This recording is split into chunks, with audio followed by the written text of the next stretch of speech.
Olá, minha gente querida, povo de Deus, eu, pastor Wilbert, Alice, nós agradecemos pelo privilégio de compartilhar aquilo que é mais importante em nossas vidas, repetindo, aquilo que é mais importante em nossas vidas, mais do que a igreja, mais do que o dinheiro, mais do que o trabalho, que é a nossa família.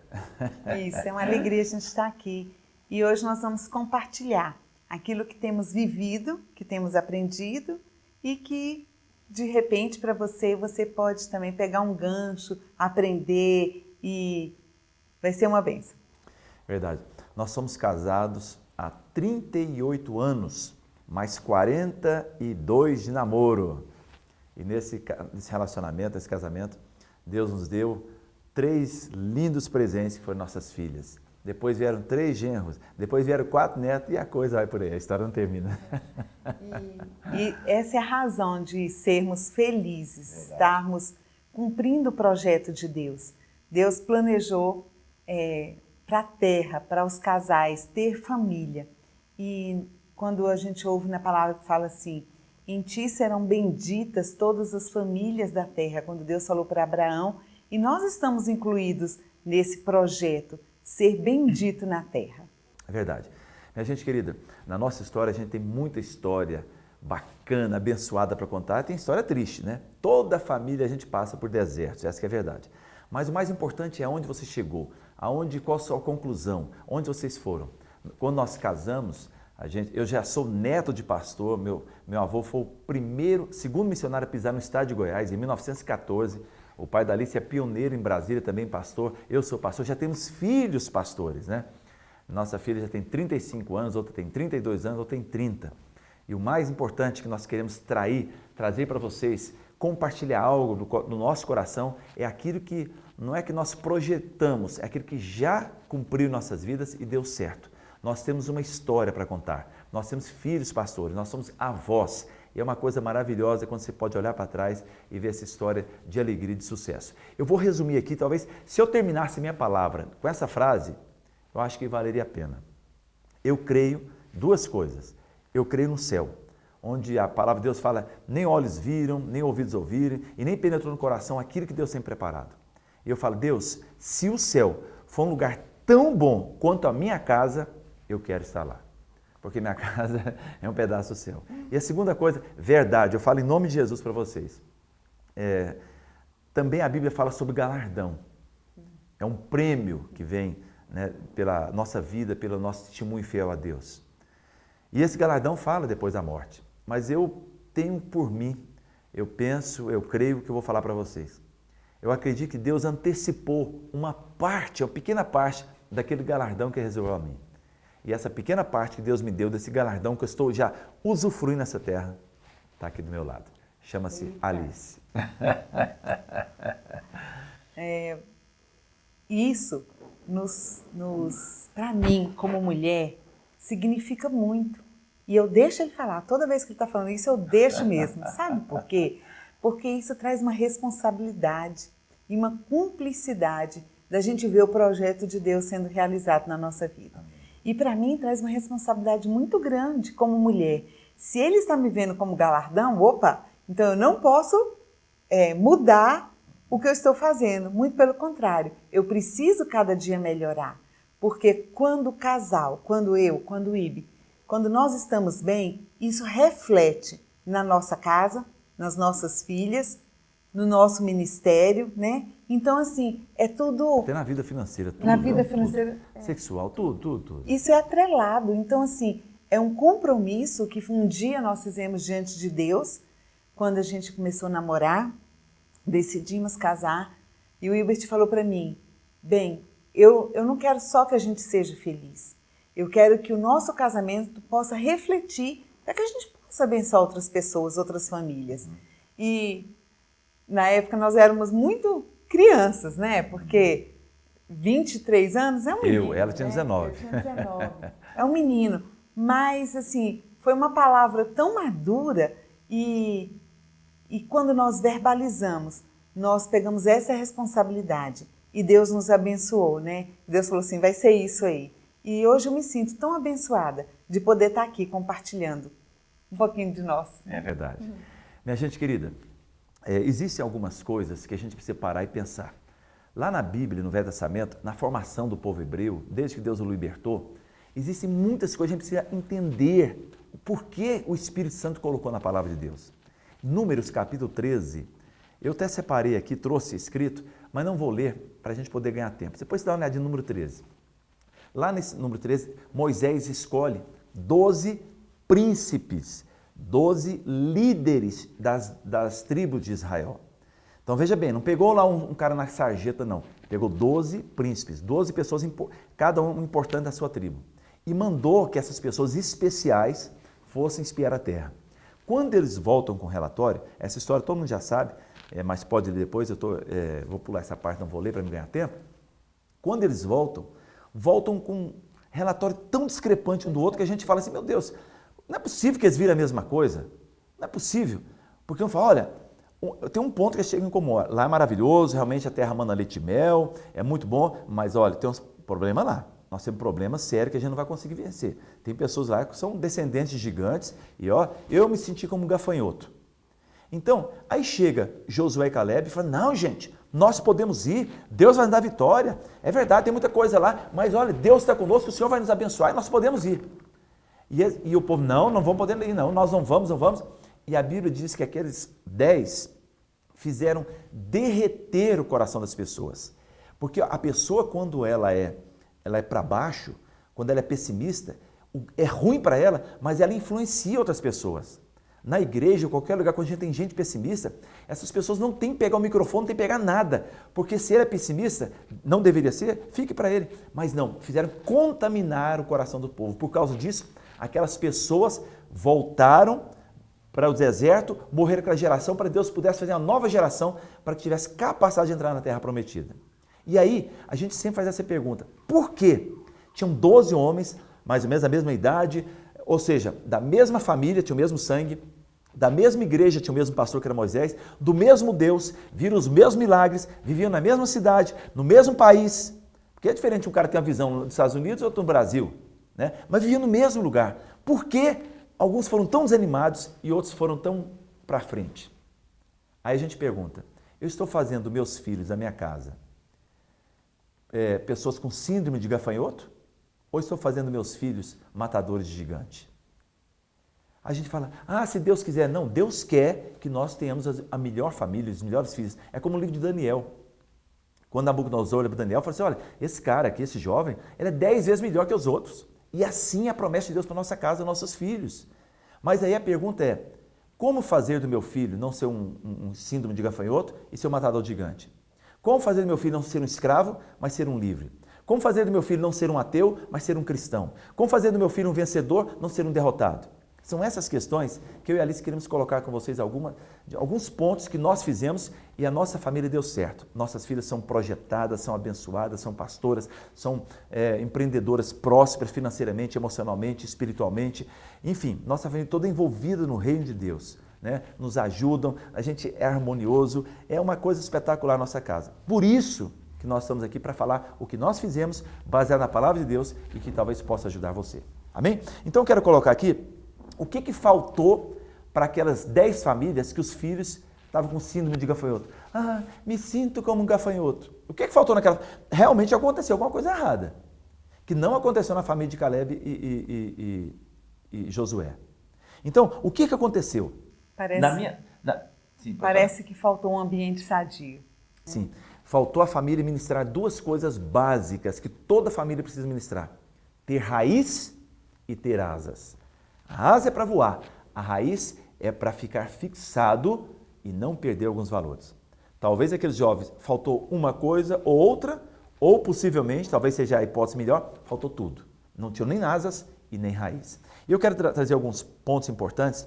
O que nós podemos fazer para nós gerarmos filhos matadores de gigantes e não filhos gafanhotos? E a gente quer colocar alguns princípios dentro de alguns minutinhos que nós temos para compartilhar com vocês. Primeira coisa, você vai gerar filhos abençoados quando você poder na sua casa, gerar um ambiente familiar sadio. E ontem eu estava ouvindo um médico falar, agora nesse momento de pandemia, esse momento de quarentena, esse momento em que estamos em família, em casa, E uma pessoa perguntou para esse médico, a pergunta foi a seguinte: como nós podemos ajudar a juventude hoje em dia que está tão louca, tão estabanada, tão perdida? Esse médico simplesmente falou: ensine ele a ter família. Então, assim, o que é que aquele médico falou na íntegra? Ele falou assim: olha, um ambiente que você vai projetar seus filhos ou esse jovem é um ambiente sadio. E esse ambiente sadio só podemos encontrá-lo na família. E se o ambiente é sadio, vai gerar pessoas sadias. Pessoas sadias. Por quê? Porque numa família há proteção, numa família há cuidado, Segurança. numa família há segurança, numa família há presença de Deus, numa família há direção, numa família há amor. E quando tudo isso vem para a formação dos nossos filhos, para a unidade do casal, tudo isso muda uma geração, muda o foco, muda como ele vai andar, como ele vai se comportar, como ele vai ser um cidadão, como ele vai amar a Deus, como ele vai amar a pátria. E nesse tempo que nós estamos de quarentena, nada melhor do que nós estarmos envolvidos em família, buscando melhorias da nossa família. E eu tenho visto, eu estava até conversando com o Ibe, tenho visto tantos casais, tantas mulheres que nos procuram e falam assim: eu não estou dando conta não, como é que a senhora está sobrevivendo, pastora? Gente, família é um lugar onde tudo pode acontecer, deve acontecer, é na família. Tem choro? Tem choro. Tem risadas, muitas. Bagunça. Tem comilança, tem mesa, tem a presença de Deus, tem resolução de problemas. Deixa eu só interromper você. Ó, tem muita gente que quer projetar o filho, a melhor escola, ótimo. Ah, quero que ele conheça o mundo, ótimo. Mas, meu querido, nada disso, sem levar seu filho a conhecer a Deus, esquece. Quem não conhece a Deus, olha, o pai perdeu o propósito se não levar seu filho a Cristo. Essa que é a verdade. E eu vou dizer mais uma coisa dentro disso aí. Vou falar uma frase aqui que muita gente não concorda, mas a gente prega a palavra de Deus não é para as pessoas concordarem, é para aprender. Mediante a Bíblia, quando eu vejo, a filha, por exemplo, de Caleb, foi Axa, para mim é filho de peixe, peixinho é. Acabou. Então, nós, os filhos, são reflexos da família, dos pais. Ontem nós estávamos sentados lá em casa com os nossos filhos, estávamos conversando vários assuntos e o Wilbert falou para uma das meninas, falou assim: mas filha, isso é porque você é líder. Você é líder, as pessoas vão olhar para você, é mesmo, pai, eu sou igual a você. Então, assim, nós, pai, influenciamos os nossos filhos querendo ou não. Então, a pergunta que vem hoje para mim e para você é: como você tem influenciado o seu filho? Deus, o projeto de Deus é que você influencie ele da melhor maneira e que no seu coração tenha a mente e o desejo de vou projetá-lo para ele ser aquilo que Deus quer que ele seja. Ou seja, que ele tenha asas, que ele possa voar, alcançar o mundo, mas que ele tenha raízes. E as raízes são feitas aonde? Na nossa casa, muitas vezes com choro, muitas vezes com oração, muitas vezes com lágrimas, com conversa, com conserto, com perdão. Mas é aqui, no lar, onde tudo acontece. Por quê? O dia que ele voar e ele precisar de um apoio e de uma palavra, ele tem raízes. Ele sabe aonde ele vir, para ele procurar, para ele ser alimentado, para ele ser aquecido, para ele ser abastecido, para ele continuar. Ou seja, filhos seguros vêm de famílias seguras. Filhos seguros vêm de casamento seguro. Com certeza, a gente não conhece muito só os pais de Josué e Caleb, mas certamente ele tinha segurança. Quando nós temos segurança, aprendemos em Deus e vamos adiante. Então, vamos lá. Primeira coisa, então, gerando ambiente familiar sadio. Segunda coisa, protegendo seus filhos no deserto. Nós estamos vivendo uma pandemia no Brasil, um deserto. Desertos fazem parte da nossa vida. Mas todo deserto, o maior que seja, tem um fim. Graças a Deus. Depois de ter um Jordão, depois do Jordão, a terra prometida. Que maravilha. Mas tem um deserto. Deixa eu falar só uma coisa, amor. Sim, pode. Não sei o que você vai falar nisso agora, mas nessa época de quarentena, nós podemos transformar esse momento em momentos excelentes de lembranças eternas que vão eternizar na vida dos nossos filhos.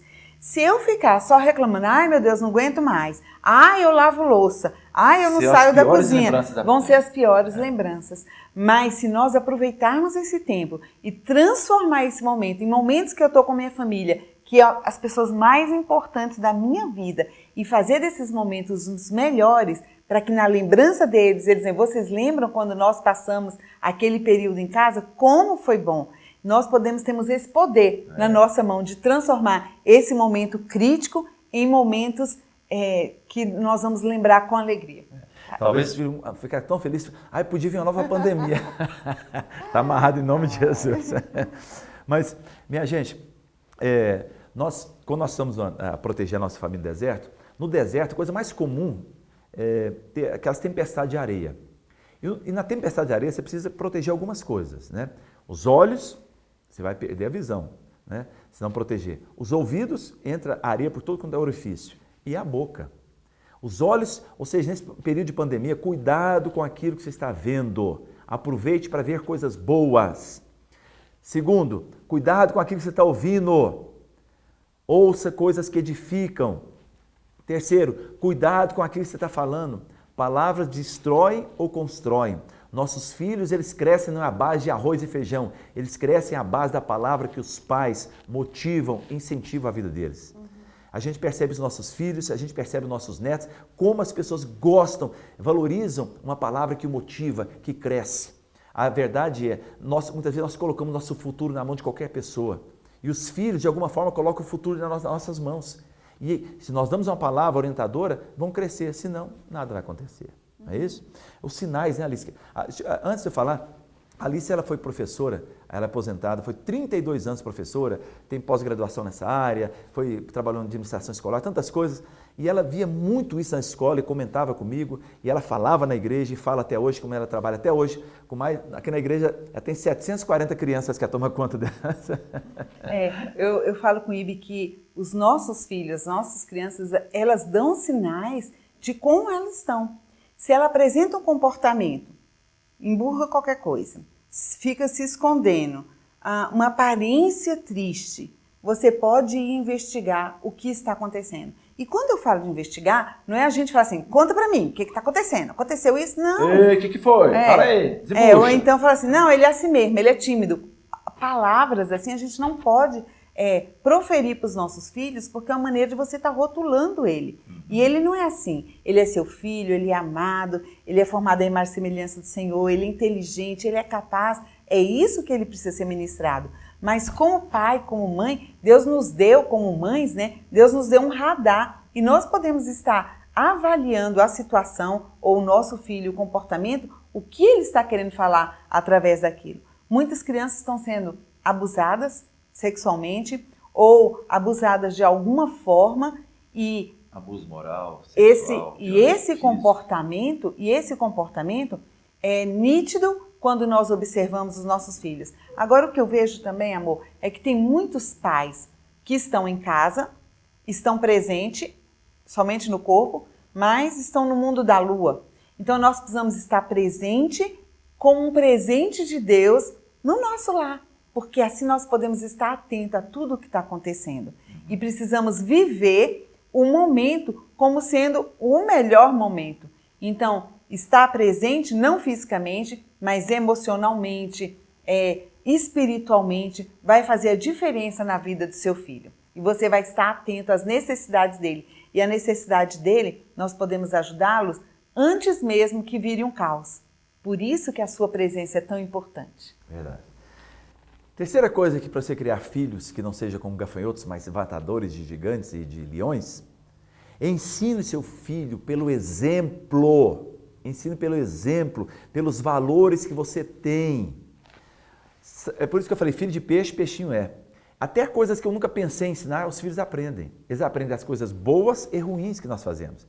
Eu entrei no esporte, quando eu entrei no esporte, eu fui campeão brasileiro na época de triatlo, minha filha foi vice-campeã. Eu comecei a correr, agora vou fazer a maratona daqui uns 2 ou 3 meses, não sei quanto vai ser agora.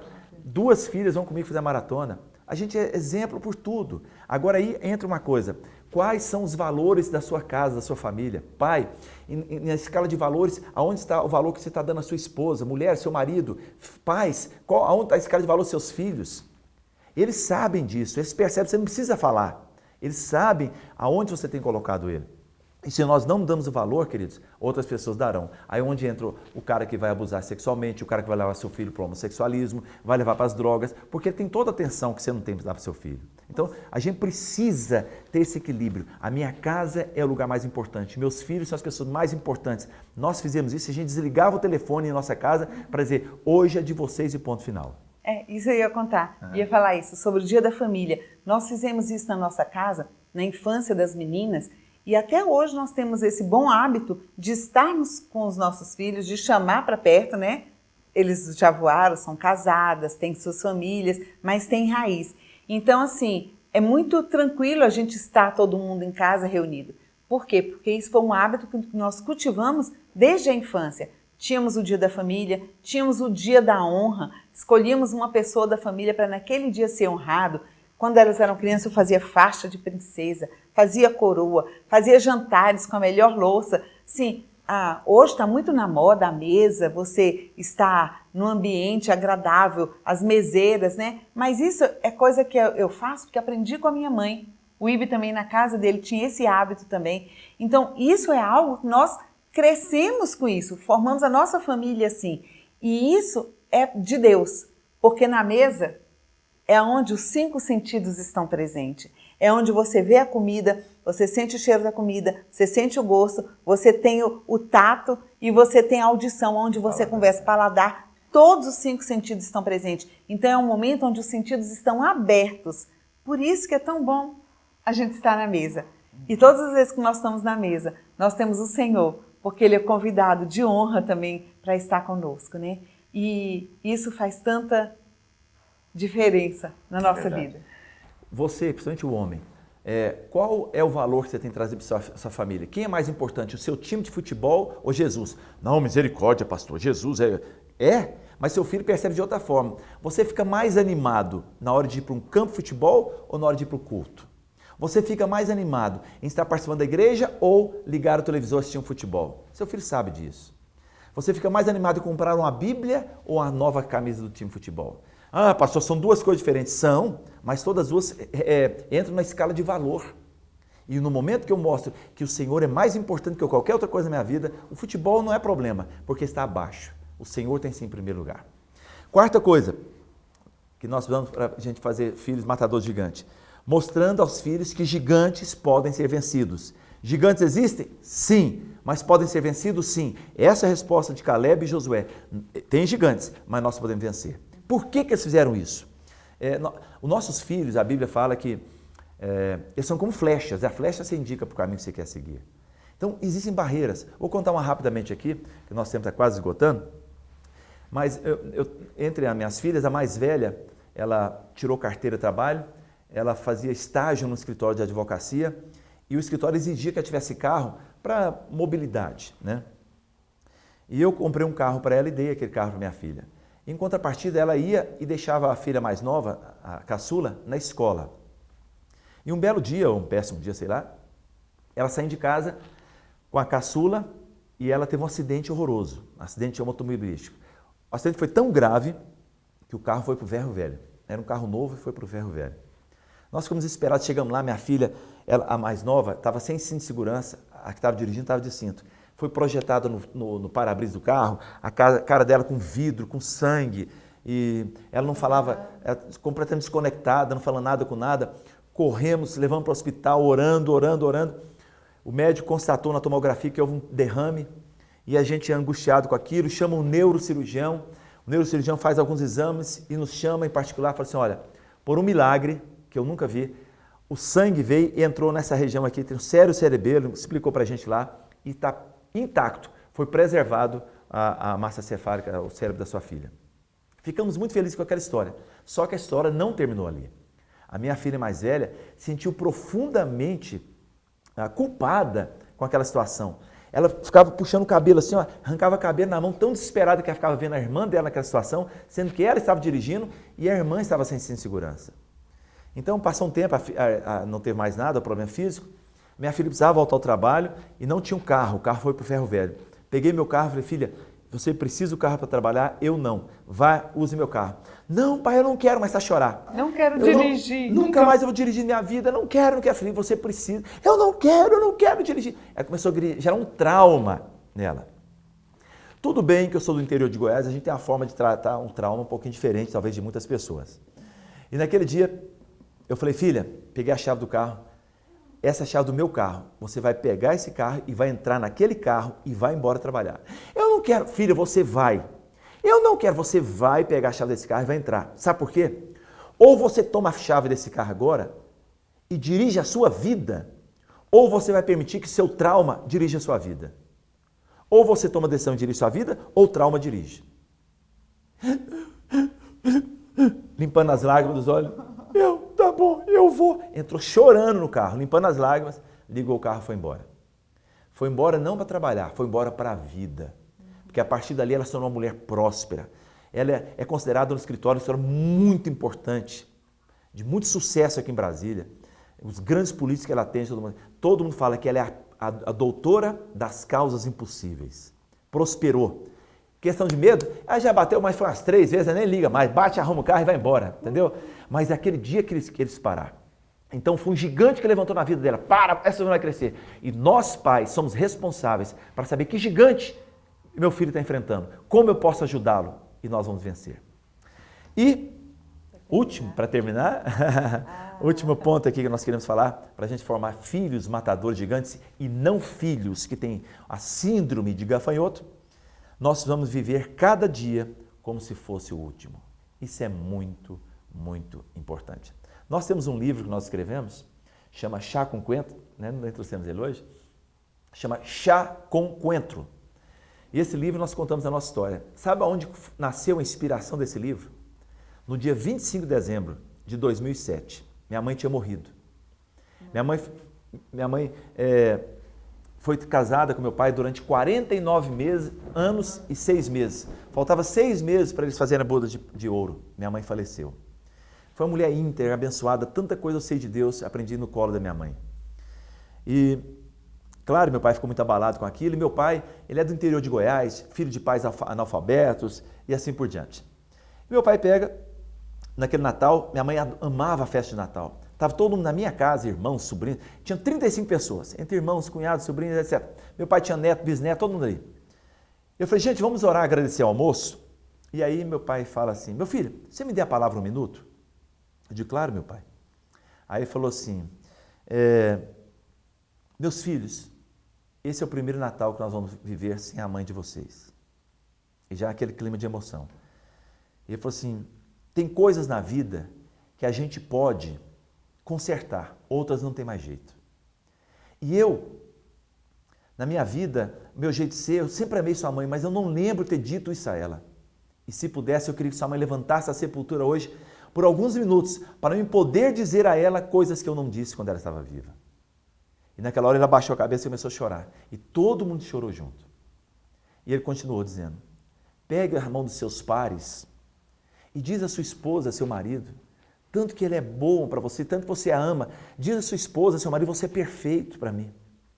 Digam vocês, por favor, porque eu não posso dizer para minha mulher mais hoje. Imagina a situação daquela nossa família. Naquele dia, saiu a inspiração para me escrever aquele livro, baseado nessa história, Chá com Coentro. Sabe, minha gente, meus queridos, não deixe para fazer amanhã o que você pode fazer hoje. Não deixe para dizer para sua esposa, para o seu filho, quanto ele é perfeito, quanto você o ama, se você pode fazer isso hoje. Nós não sabemos o dia da manhã. Nós temos apenas uma esperança que podemos estar vivos amanhã, nada mais. Não deixe de dar seu último abraço, que pode ser, a gente nunca sabe que dia que será. Ame intensamente, vive intensamente, porque a vida em família vale a pena. Meu pai, na sua idade, ele disse para mim certa vez, meu filho, tem 3 coisas na vida mais importantes na vida. Primeiro, ame a Deus. Segundo, seja bom com as pessoas. Terceiro, ame a sua família. Porque na minha idade, meu pai tem 90 anos, todos se foram. Quem está do meu lado é a minha família. Dê o seu melhor tempo para quem estará do seu lado. Que Deus abençoe vocês, que Deus abençoe a sua família, a sua casa, e que esse tempo de deserto passe e que possamos viver na terra prometida. Que Deus nos abençoe.